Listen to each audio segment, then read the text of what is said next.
Hello friend, ELISA star group में आपका स्वागत है। ये एमटीएक्स एग्जाम का 2017 का साल जो एग्जाम हुआ था उसको मैं सॉल्व करा रहा हूँ। इसमें जो है आप जो है सबसे अच्छा तरीका ये होता है कि क्वेश्चन जो आ रहा है आपका तो उसको सीरियल वाइज जो आ रहा हो उसको करते जाइए, जो नहीं आ रहा हो उसको छोड़ दीजिए। सेकेंड राउंड में जब आपके पास समय मिलता है तो उस क्वेश्चन को टच करिए जो आपको नहीं आ रहा था या आ रहा था लेकिन उसमें समय लग रहा है। क्योंकि जितने भी क्वेश्चन दिए रहते हैं सभी सेम मार्क के होते हैं। आपको वहां पर आपको अंक खींचना होता है, न कि आपका वहां पर इंटेलिजेंस देखा जाता है। ठीक, तो आइए हम आपको जो है पहला ही सवाल बता देते हैं। ये देखिए 2 पर पावर 4 है, 400 है। इसको हम इस तरह से लिख सकते हैं, 4 है तो अंदर और इसको 100, यानी 100 के रूप में इसको कर रहे हैं। 3 पर पावर 3, यहाँ पर 100। फिर यहाँ पर देखिए 6 है, 6 पर पावर 2, यहाँ पर 100। तो यहाँ पर देखिए 2 पर पावर 4 का मतलब 2 दूनी 4 दूनी 8 दूना 16, यानी 16 पर पावर 100। यह देखिए 3 है, 3 त्रिकी 9 त्रिकी 27, 27 पर पावर 100 है। ये देखिए 6 पर पावर 2 है, 6 6 के 36, 36 पर पावर 100। अब देखिए इसमें सबसे बड़ा कौन है, तो ये वाला है। ये देखिए मेरा ऑप्शन नंबर ये आपका सही होगा। इसी तरह से दूसरा सवाल है, n बराबर दिया है √7 प्लस √5 बाई ये दे दिया है √7 माइनस √5। ठीक, आपसे पूछ रहा है 1/n का मान क्या होगा। ठीक, इसको पहले हम विस्तार से बताएंगे फिर स्टार्ट में आपको कर देंगे। ठीक, तो देखिए ठीक इसके विपरीत का हम क्या करते हैं, मल्टीप्लाई करते हैं। ठीक विपरीत का मल्टीप्लाई क्या होगा, प्लस हो जाएगा, यानी √7 प्लस √5, नीचे भी उतना ही हो जाएगा। अब देखिए ऊपर हो जाएगा a प्लस बी, यानी सीधे सीधे a प्लस बी का होल स्क्वायर। नीचे देखिए a minus b, a plus b, यानी a square minus b square का फार्मूला, यानी एक a का वर्ग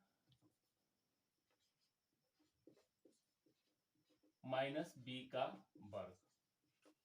ठीक, अब इसको जब तोड़ेंगे, इसको a प्लस बी को होल स्क्वायर से तोड़ेंगे, a का वर्ग धन b का वर्ग plus 2ab 2a into B. ठीक, नीचे देखिए इसका जब वर्ग करेंगे 7 हो जाएगा, इसका वर्ग करेंगे 5 हो जाएगा, तो हो जाएगा 7 5 12 प्लस 2√35/2। 2 इसमें से देखिए कॉमन निकल सकता है, तो 2 कॉमन लेंगे तो हो जाएगा 6 प्लस √35/2। ठीक, यह n का मान हो गया। n बराबर आपका 6 प्लस √35 आपका हो गया।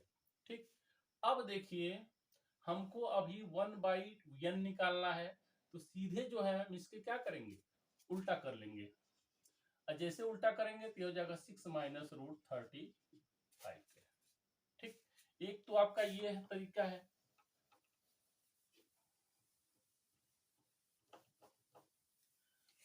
दूसरा तरीका क्या है, देखिए यह इतना दिया है, यहीं पर हम 1/n कर लें। 1/n करेंगे तो नीचे वाला ऊपर और ऊपर वाला क्या हो जाएगा, नीचे आ जाएगा। ठीक, अब नीचे के विपरीत का हम क्या करेंगे, ऊपर नीचे मल्टीप्लाई करेंगे। जैसे मल्टीप्लाई करेंगे तो ऊपर वाला क्या हो जाएगा, वर्ग के रूप में हो जाएगा। ठीक, ये न होगा जैसा देखे हैं। और ये देखिए यहाँ पर सीधे a का वर्ग यानी 7 माइनस बी का वर्ग 5। ठीक, अब इसको a माइनस बी को होल स्क्वायर से तोड़ेंगे तो a का वर्ग धन b का वर्ग माइनस 2ab अपान 2। ठीक, यह हो जाएगा, देखिए 12 हो जाएगा, यह 2 हो जाएगा, 2 कॉमन निकल जाएगा, तो 6 माइनस 35/2। तो 6 माइनस 35, ये देखिए आपका ऑप्शन नंबर मेरा बी आ गया। ठीक, उसी तरह से अगला सवाल है, 1261 इंटू 4374 इंटू, कह रहा है इकाई का अंक क्या होगा, इकाई का अंक क्या होगा। तो सबसे लास्ट वाला से देखिए, 9 चौको 36, ऐसे लिखेंगे तो ये लास्ट वाला लेंगे 6 6 6 इकाइयां 6, यानी लास्ट में इकाई का अंक कितना आएगा 6 आएगा। ये देखिए मेरा ऑप्शन नंबर सी हो गया। ठीक, उसी तरह से अगला सवाल है 48 120 240। अब देखिए इसके लिए जो है लगाने के लिए क्या करेंगे, जो सबसे बड़ा है इसी को हम लेंगे। ठीक, जैसे 240 है, अब 120 लें तो 120 से यह पूरा कट जाएगा, लेकिन 120 से यह बेचारा नहीं कटेगा। ठीक, या तो हम ऑप्शन से देखें तो देखिए 24 दिया है, 12 दिया है, 36 दिया है, 40 दिया है, तो 40 से यह दोनों कट जाएंगे, लेकिन यह नहीं कटेगा, इसका मतलब मेरा 40 नहीं होगा। 36 से लें तो 36 से 5 6 30, 5 से 5 6 30, 5 से नहीं कटेगा, ये नहीं कटेगा, ये बेचारा नहीं कटेगा, तो इसका मतलब इसको छोड़ देंगे। इन दोनों से 12 से भी कट जाएगा, 12 से भी कट जाएगा, 12 से भी कट जाएगा, लेकिन छोटा है। और यह देखिए 24 दूना 48, 24 25 आपका हो जाएगा, और 24 दहिया में आपका ये हो जाएगा, तो मेरा ये हो जाएगा। या इस तरह से अगर निकालना चाह रहे हैं तो आप इस तरह से निकाल लीजिए, जो भाग विधि 48 भागा 120 कितना मरतबा जाएगा, 3 मरतबा, 3 बटे 24 के 4 मिल 2, 3 चौको 12, 12 और 2 14, ज्यादा हो जाएगा 2 मरतबा, 48 दूना 96, 4 यहाँ पर बचा 11 2, अब भाग ये हो जाएगा 48, 24 दूना 48, यानी यह दोनों का एचसीएफ आपका हो गया 24। अब 24 से देखेंगे ये कटेगा कि नहीं, आराम से कट जाएगा, इसका मतलब इस तरह से निकालना चाहे निकाल लीजिए।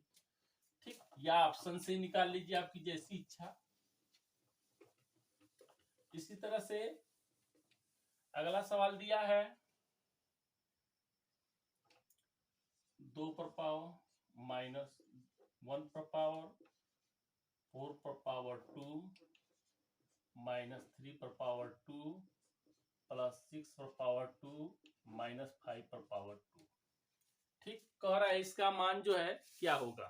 ठीक, तो अब इसमें देखिए सब में, इसमें भी एक का अंतर है, इसमें भी एक का अंतर है, इसमें भी एक का अंतर है। तो अगर हम डायरेक्ट लगाएं तो इसको इस तरह से लिख सकते हैं 2 धन 1, इसको लिख सकते हैं 4 धन 3, इसको लिख सकते हैं 6 धन 5। ठीक, यह हो गया 11, यह हो गया 7, यह हो गया 3, 7 3 10, 10 11 21, ये देखिए मेरा 21 ऑप्शन नंबर डी है। अब कैसे लगाया है, इसको डायरेक्ट हम किसी के लिए लिखे हैं, क्योंकि इसको हम ए मान ले, इसको बी मान ले हैं, तो ए का वर्ग माइनस बी का वर्ग, यानी एक कोष्टक में ए माइनस बी, एक कोष्टक में ए प्लस बी। इसी तरह से इसको लिख सकते हैं 4 माइनस 3 4 प्लस 3, फिर इसको भी इस तरह से लिख सकते हैं 6 माइनस 5 6 प्लस 5। ठीक, अब देखिए 2 में से घटाएंगे 1, 3 यह हो गया, 4 में से घटाएंगे 1, 4 धन 3 7 हो गया, 6 में से 5 घटाएंगे 1, 6 5 11 हो गया। ठीक, तो इस तरह के अगर सवाल आता है तो इन दोनों को जोड़ लीजिए, 2 1 3, फिर इन दोनों को जोड़ लीजिए 4 धन 3, फिर इन दोनों को जोड़ लीजिए 6 5 11, जितना आएगा आपका आंसर हो जाएगा। ठीक, उसी तरह से अगला सवाल है 3/5 6/7 5/11। कह रहा है इसमें सबसे बड़ा भिन्न जो है आपका कौन सा है। ठीक, अब देखिए भिन्न ज्ञात करने के लिए इसको कई तरीके हैं। पहला तरीका है भाग देकर के, जैसे मान लीजिए 3 भागा 5 कर दीजिए, 5 6 30, यह आया 0.6। फिर इसी तरह से 6 में 7 8 56, 7 5 35। इसी तरह से इसमें भाग दे सकते हैं 11 भागा 5, 5 दूना 11 भागा 5, दशमलव बढ़ा के 0, 11 चौको 44, ठीक, यानी इसका आ रहा है 0.4। अब देखिए, देखा जाए इसमें सबसे बड़ा यह है आपका 6/7, ठीक, तो यह मेरा 6/7। एक तो एक तरीका आपका ये है। दूसरा तरीका आपका ये है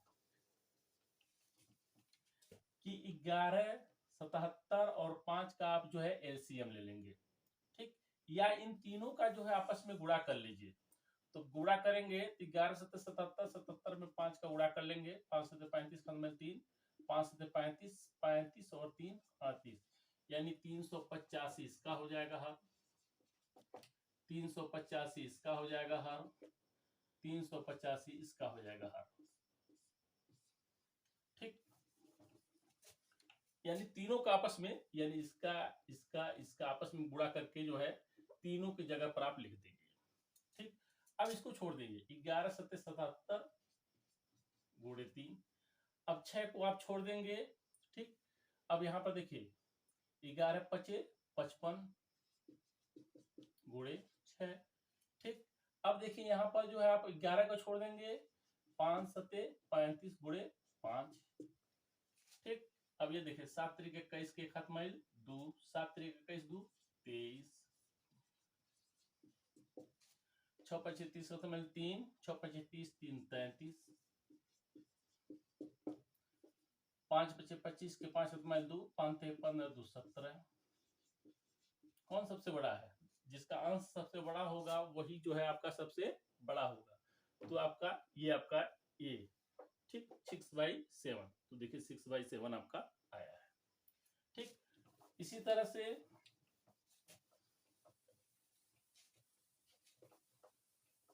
अगला सवाल है, यक्ष प्रतिदिन कार्य करके 15 पेड़ों को 9 दिनों में काट सकता है, ठीक। 8 घंटे कार्य करके यक्ष 40 पेड़ों को कितने दिनों में काट सकता है? साधारण भी बताएंगे, ट्रिक भी बताएंगे। तो यहाँ पर लिख लीजिए घंटा, यहाँ पर लिख लीजिए दिन, यहाँ पर लिख लीजिए पेड़ों की संख्या, पेड़,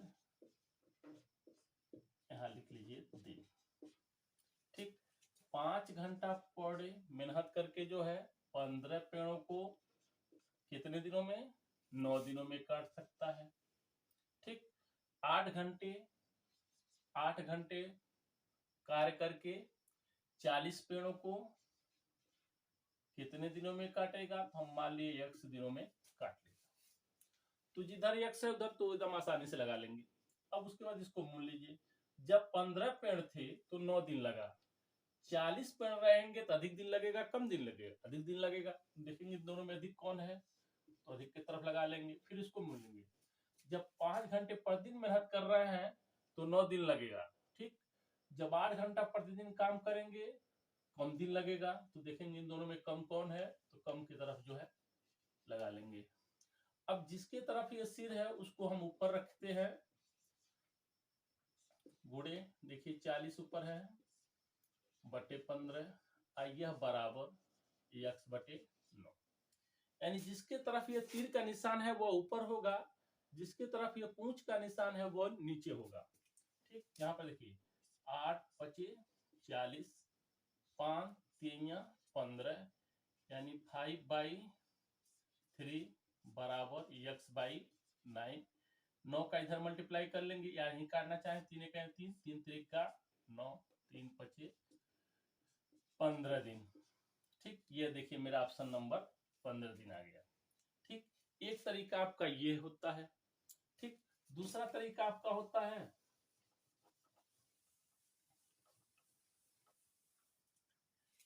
यह यच दिया है, H1 8 घंटे, यह वर्क है W1 15, डे दिया है, ठीक 9 D1, फिर यहाँ पर H2 दिया है 5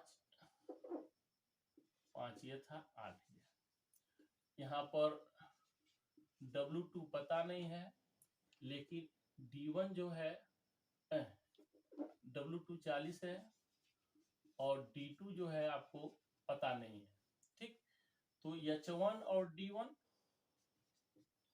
सीधे सीधे 5 गुणे 9 बच्चे W1 15, इसी तरह H2 D2 8, D2 पता नहीं है बटे 40। ठीक, यहाँ पर देखिए 8 इकाइयाँ 8, 8 बचे 40, 5 इकाइयाँ 5, 5 तिहाइयाँ 15, अब 5 से 5 खत्म, 3 त्रिका 9, 5 तिहाइयाँ 15, यह D2 बराबर आपका 15 जो पहले आपका आया था।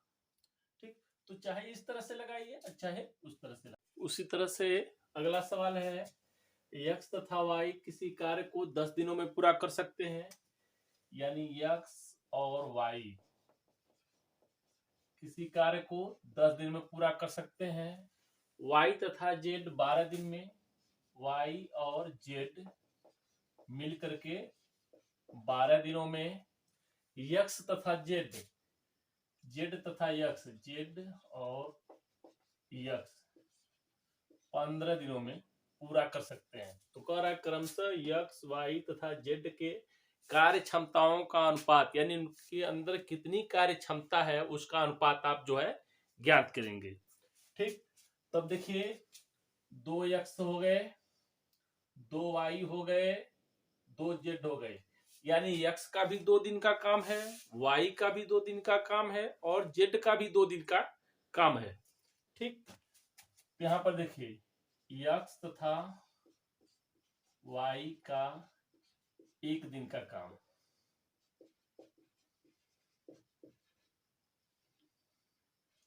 कार्य। ठीक, 1/10 होगा, तो चूंकि 2 दिनों का हो रहा है तो 1/20 हो जाएगा। इसी तरह से y तथा z का 1 दिन का कार्य 1/12, तो चूंकि 2 दिन का कार्य है इसलिए 1/24 हो जाएगा। z तथा x, ठीक, z तथा x का 1 दिन का काम 1/15 है, तो 2 का मल्टीप्लाई करेंगे 1/30 हो जाएगा। ठीक, तो 1 दिन का काम अगर इन लोगों का अगर निकाले x, y और z का, तो मेरा आ रहा है 1/20, 1/24 और 1/30। इसको ही लिख दीजिए।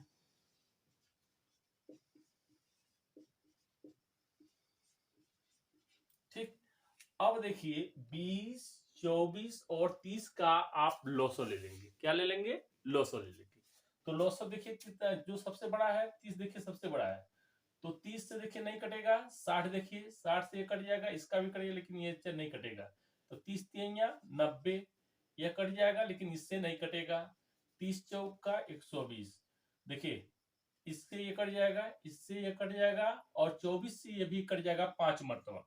ठीक, अब देखिए 20 का इसमें भाग दीजिए, 20 छक्का 120, 24 25 होता है 120, 30 चौका होता है, तो 6 संबंधे 5 संबंधे 4, ये देखिए 6 संबंधे 5 संबंधे 6 संबंधे 5 संबंधे 4, ये देखिए मेरा ऑप्शन नंबर बी आपका आ गया, 6 संबंधे 5 संबंधे 4। ठीक, उनकी कार्य क्षमताओं का अनुपात आपका। ठीक, तो इतना कुल लिखने की जरूरत आपको नहीं है, ये तो मैं समझाने के लिए इतना बताया हूं, आप सीधे सीधे ही लिख लीजिए। x और y किसी कार्य को 10 दिनों में, तो सीधे सीधे 1/20 कर लीजिए। y z किसी कार्य को 12 दिन में, तो 1/24 लिख लीजिए। z तथा x 15 दिनों में, तो यहाँ पर हो जाएगा 1/30। ठीक, अब जो है 30, 24 और 20 का आप लॉसो ले लेंगे। तो लॉसो आप लेंगे तो 30 का पहले सबसे जो बड़ा होता है उसी का पाना पड़ेंगे। 30 से देखिए यह नहीं कटेगा, ये भी बेचारा नहीं कटेगा, 60 देखेंगे, यह कट जाएगा, ये भी कट जाएगा, लेकिन इससे नहीं कटेगा। 30 तिहाइयाँ 90, यह काट देगा लेकिन इससे अब नहीं कटेगा। 30 चौका 120, इससे देखिए कट जाएगा, इससे भी 5 मरतबा कट जाएगा, इससे 20 छक्का 120। ठीक, अब 20 का भाग इसमें देखिए, 20 छक्के 120, 24 25 120, 30 चौको 120, 6 संबंधी 5 संबंधी 4, जो देखिए मेरा ये आया अपना। ठीक। इसी तरह से अगला है, यदि एक घन की भुजा यानी ए बराबर आपको दिया है 8 घन सेमी, 8 सेमी, तो कह रहा है घन का आयतन ज्ञात कीजिए। तो घन का आयतन बराबर ए का क्यूब, यानी घन का आयतन यानी 8 का क्यूब। 8 का क्यूब कितना होता है? 512 होता है। ये हो जाएगा 512 घन सेमी। ये देखिए मेरा ऑप्शन नंबर डी आ गया। ठीक, इसमें कुछ नहीं है। उसी तरह से अगला सवाल दिया है, एक वस्तु का अंकित मूल्य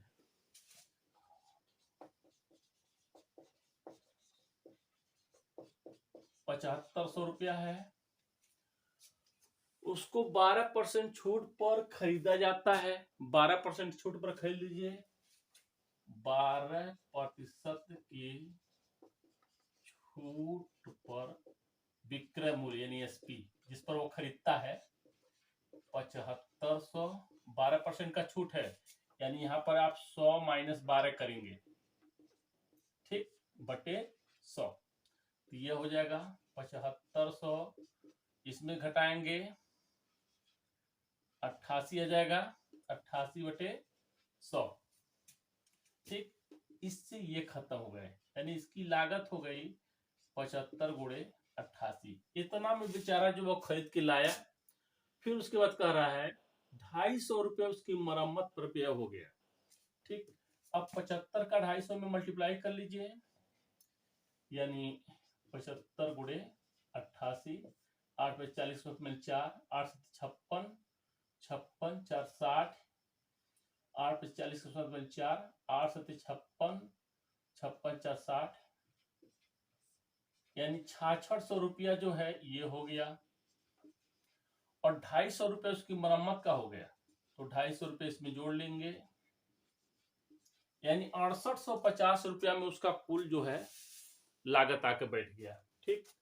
अब कह रहा है उसको 20% के लाभ कमाने के लिए विक्रय मूल्य ज्ञात कीजिए, यानी जो खरीदा है उसको जो 20% का लाभ चाहिए तो कितने में बेचेगा। तो 20% के लाभ पर विक्रय मूल्य 6850। अब देखिए 20%, 100 में 20 जोड़ेंगे तो हो जाएगा 120 बटे 100, 1 0 अब देखिए यहाँ पर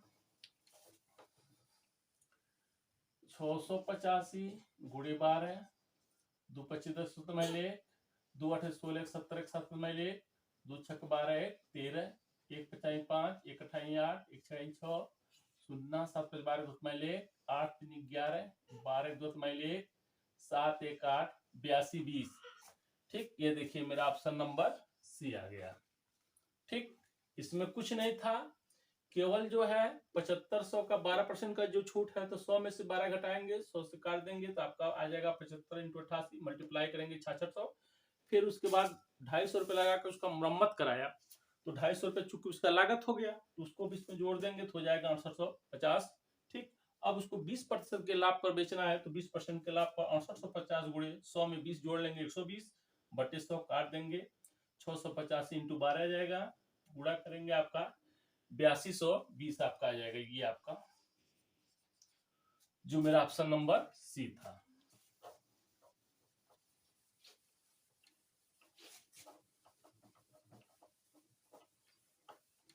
उसी तरह से अगला सवाल है, u/v बराबर दिया है 2/9 के, फिर u/w दिया है 3/5 के, और w/x बराबर दिया है 15/11 की। तो कह रहा है u/x ज्ञात कीजिए। अब देखिए इसको हम सजा के लिख दे रहे हैं, u/v इंटू u/vw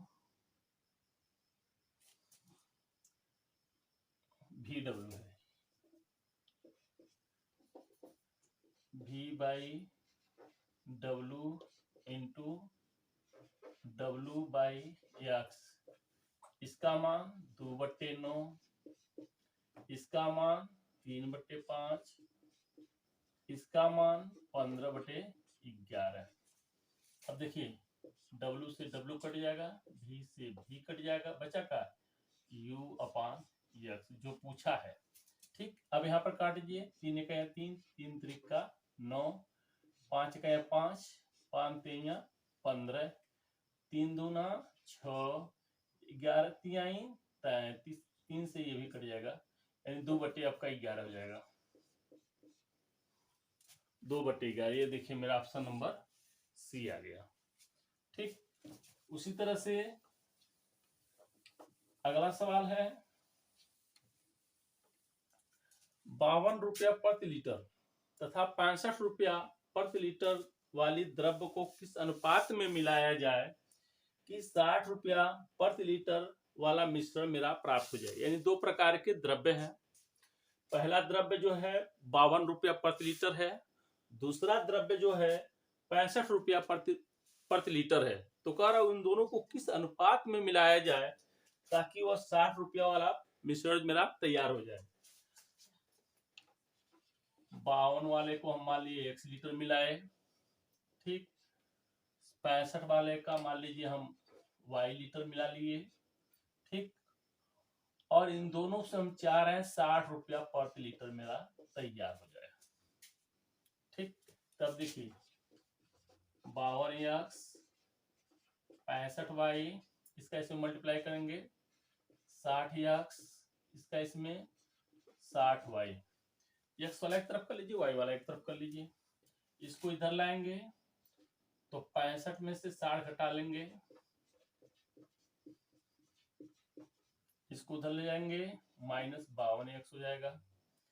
यह हो गया 5y, इसमें से इसको घटाएंगे तो 8x। ठीक, अब y का इधर 5 का इधर, यानी 5/8 बराबर हो गया x/y, यानी 5 संबंधी 8 के अनुपात में जो इसको मिलाया जाएगा। ये देखिए मेरा ऑप्शन नंबर बी आ गया। ठीक, कुछ नहीं करना है, 52 वाले को हम 1 लीटर मिला दिए, 65 रुपया वाले को हम y लीटर मिला दिए, और दोनों को जो है 60 रुपया 60 रुपया वाला मिश्रण जो मुझे तैयार करना है। ठीक, अब जो समान राशि यानी x वाले को एक तरफ, y वाले को एक तरफ कर लिए, और उसमें से घटा करके जो है उनका अनुपात ज्ञात कर लिए। अगला है 12 संख्याओं का औसत आपको दिया है। 12 संख्याओं का औसत कितना दिया है? 14। तो 12 संख्याओं का योग ज्ञात कीजिए। योग यानी हो जाएगा 14 × 12। तो कह रहा है प्रत्येक संख्या को दोगुना कर दिया जाए। प्रत्येक को दोगुना करेंगे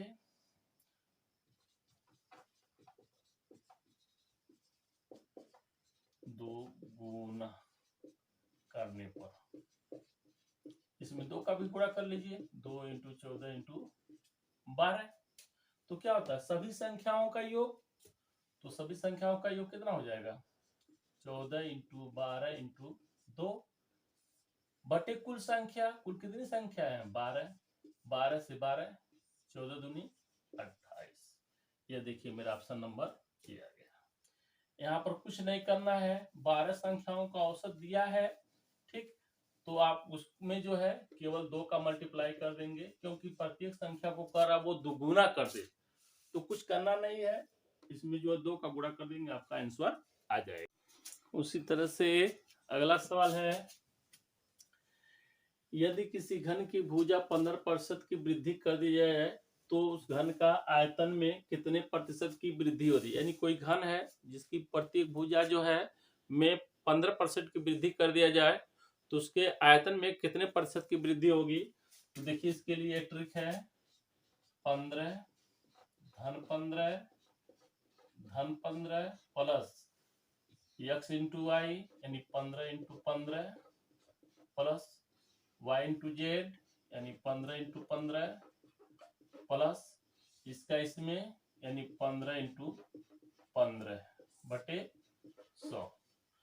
15 दूना 30, 45, 15 में 15 का गुणा करेंगे तो हो जाएगा 225।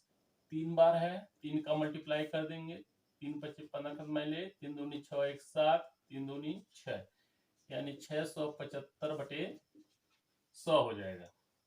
ठीक, अब देखिए जैसे इसमें करेंगे तो ये हो जाएगा 45, इसका भाग देंगे 6.75 हो जाएगा, यानी यह हो जाएगा 51.75% की वृद्धि हो जाएगी। तो देखिए मेरा ऑप्शन नंबर डी। ठीक, उसी तरह से अगला सवाल है, एक रेलगाड़ी 72 किमी प्रति घंटा की चाल से चलते हुए एक प्लेटफार्म को 30 सेकंड में पार कर लेती है। यदि रेलगाड़ी की लंबाई 120 मीटर हो तो प्लेटफार्म की लंबाई क्या होगी? अब देखिए, ये मान लीजिए आपका प्लेटफार्म है और ट्रेन ये मान लीजिए आपकी है। ठीक, तो जब यहां से ये चल रही तो यहीं से इसकी दूरी जो है, अब फिर यहाँ पर जैसे जब आएगी यह दूरी, ठीक, तो प्लेटफार्म की लंबाई अगर हम x मान लें, ठीक, तो इन दोनों दूरियों को यानी इसकी लंबाई अब प्लस इसकी लंबाई, क्योंकि यह जब अंतिम छोरा इसको पार कर जाएगा तब जाकर के यह जो है पूरी लंबाई जो है हो जाती है। तो ऐसी दशा हम क्या करते हैं, दूरी में हम क्या करते हैं, प्लेटफार्म की लंबाई और गाड़ी की लंबाई दोनों को हम क्या करते हैं, जोड़ लेते हैं। बस इतना ही सब ध्यान आपको रखना है। ये देखिए 72 किलोमीटर प्रति घंटा है, यहाँ पर सेकेंड में दिया है और यहाँ पर आपको मीटर में दिया है। तो हम प्रयास करेंगे सभी को एक रूप में हम कर लेंगे, यानी जो ये 72 किलोमीटर प्रति घंटा दिया है इसको हम मीटर पर सेकेंड में बदल लेंगे, क्योंकि सेकेंड में दिया है और मीटर भी दिया है। गाड़ी की चाल यह दिया है 72 किलोमीटर पर घंटा, इसको मीटर पर सेकेंड में बदलने के लिए क्या करते हैं, 72 × 5/18 कर लेते हैं, यहाँ पर मीटर पर सेकेंड हो जाएगा। ठीक, ये कैसे आता है, यह किलोमीटर है, एक किलोमीटर बराबर 1000 मीटर, ये घंटा है तो 60 मिनट बराबर 1 घंटा, 60 × 60 करेंगे, काटेंगे तो आपका आ जाएगा 5/18, 18 चौको 72, ये हो जाएगा 20 मीटर पर सेकेंड। ये गाड़ी की चाल हो गई। ठीक, तो कह रहा है रेलगाड़ी की लंबाई यानी समय बराबर दूरी बटे 4। समय आपको दिया है, कितना समय दिया है, 30 सेकेंड, तो समय के नीचे दूरी देखिए, प्लेटफार्म की लंबाई है 120 मीटर, 120 मीटर लंबाई जो है रेलगाड़ी की लंबाई है और प्लेटफार्म की लंबाई है x मीटर मान लीजिए। चाल देखिए 20 आया है तो 20 यहाँ रख दीजिए, इसका इधर गुणा करेंगे तो हो जाएगा 600 बराबर 120 धन x, इसको इधर लाएंगे 600 - 120 बराबर x, घटाएंगे 9 8 480 मीटर लंबा जो है आपका प्लेटफार्म है। तो ये मेरा ऑप्शन नंबर सी हो जाएगा। इसमें कुछ नहीं करना है, यह जो किलोमीटर प्रति घंटा है इसको मीटर पर सेकंड में बदलने के लिए क्या करेंगे, 5/18 का गुणा कर देंगे।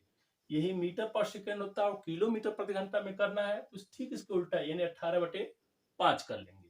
ठीक, यहाँ से मेरे चाल हो गई, मालूम चल गया।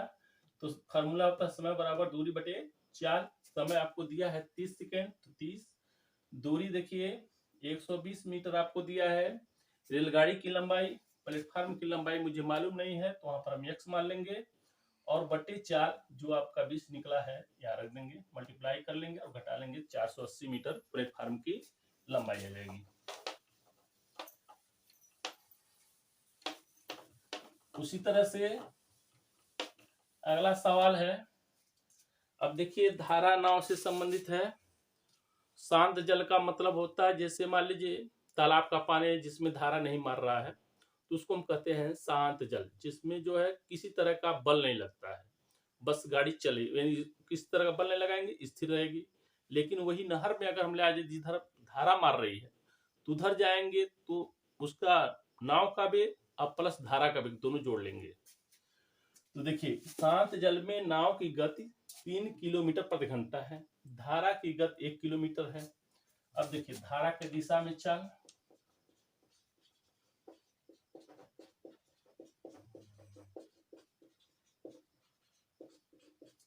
तीन, तो पहले से था नाव की चाल है और 1 किलोमीटर पर घंटा धारा की चाल है, यानी यह हो जाएगा 4 किलोमीटर पर घंटा। धारा के विपरीत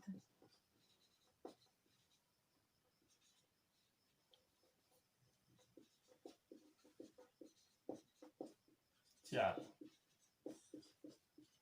3 - 1, यानी यह हो जाएगा 2 किलोमीटर पर घंटा। ठीक, यानी धारा के विपरीत का मतलब जिधर धारा मार रही है उसी की दिशा में आप आ रहे हैं, तो धारा का वेग भी आपको ठेलेगा। तो इस दशा में यहाँ पर हम क्या करते हैं, घटा लेते हैं। तो कह रहा है शांत जल में नाव की गति जो है 3 किलोमीटर प्रति घंटा तथा धारा की गति 1 किलोमीटर प्रति घंटा है। यदि नाव 9 घंटे में किसी दूरी तक जा करके पुनः वापस आ जाती है तो दूरी ज्ञात कीजिए। तो हम मान लिए x किलोमीटर हो गया, तो बटे गया धारा की दिशा में, और x किलोमीटर तब वापस आया, यानी जब वापस आएगा तो 2 किलोमीटर प्रति घंटा। इस परिस्थिति में उसको कितना समय लग रहा है, 9 घंटा लग रहा है।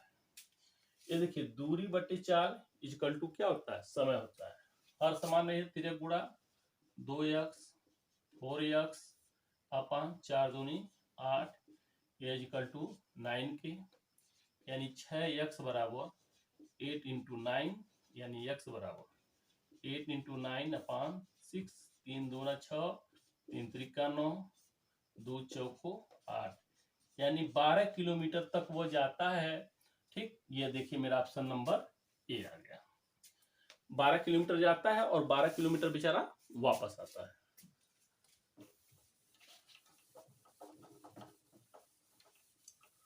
उसी तरह से अगला है, एक राशि को 12% प्रति वर्ष की दर से 3 वर्ष के लिए साधारण ब्याज पर निवेश करने से 720 रुपया ब्याज प्राप्त होता है। मूलधन ज्ञात कीजिए।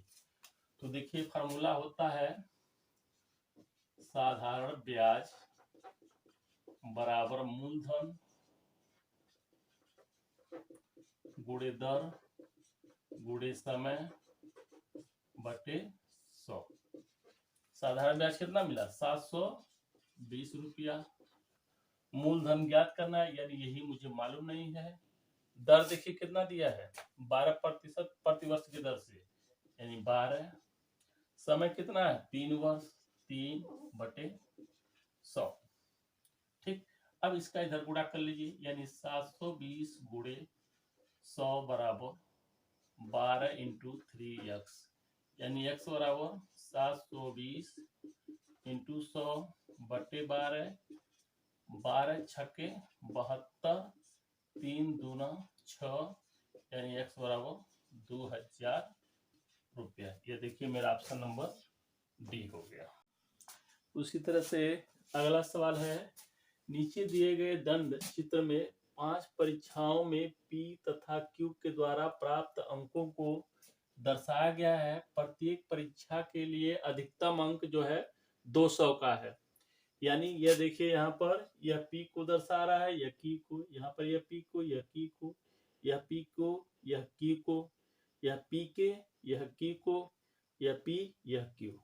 ठीक, 5 परीक्षाएं हैं, 1 2 3 4 5, और यह इसके जो है प्राप्तांक दिए हुए हैं। ठीक, तो कह रहा है P ने परीक्षा 3, ये देखिए P वाला है, परीक्षा 3 है, में कितने प्रतिशत अंक प्राप्त किए।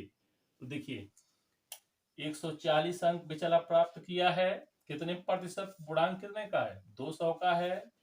ठीक, गुणे 100, तो 2 शून्य से 2 शून्य काट देंगे, 2 7 14, यानी 70% बेचारा अंक जो है पाइए। देखिए मेरा ऑप्शन नंबर ए हो गया। ठीक, उसी तरह से अगला सवाल है, P द्वारा परीक्षा 3 में प्राप्त अंक परीक्षा 2 में प्राप्त अंक से कितने प्रतिशत अधिक है। ये देखिए यहाँ पर आपका P जो है दूसरा परीक्षा में 120 अंक पाया है और तीसरा परीक्षा में 140 अंक पाया है। तो यहाँ पर कुछ नहीं करना, 140 माइनस 120, ठीक। P द्वारा परीक्षा 3 में प्राप्त अंक परीक्षा 2 में प्राप्त अंक से कितना प्रतिशत अधिक पाया है, अधिक वाला है, इसलिए यह जो है छोटा वाला नीचे लिख लेंगे और गुणे 100 कर लेंगे। तो 140 में से 120 घटाएंगे तो 20/120 इंटू 100, 20 छक्का 120, 2 से 3 मरतबा, 2 से 50 मरतबा, यानी यह हो गया 50/3, यानी इसको काटेंगे 16×3 = 48, ठीक। 2 बचा, 3 छक्के 18, 2 बचा, 3 छक्के 18, यानी 16.66%। ये देखिए आपका ऑप्शन नंबर ए आ गया। उसी तरह से अगला सवाल है, दी गई 5 परीक्षाओं में, यानी जो 5 परीक्षाएं दी गई हैं, Q द्वारा प्राप्त अंकों का औसत ज्ञात कीजिए।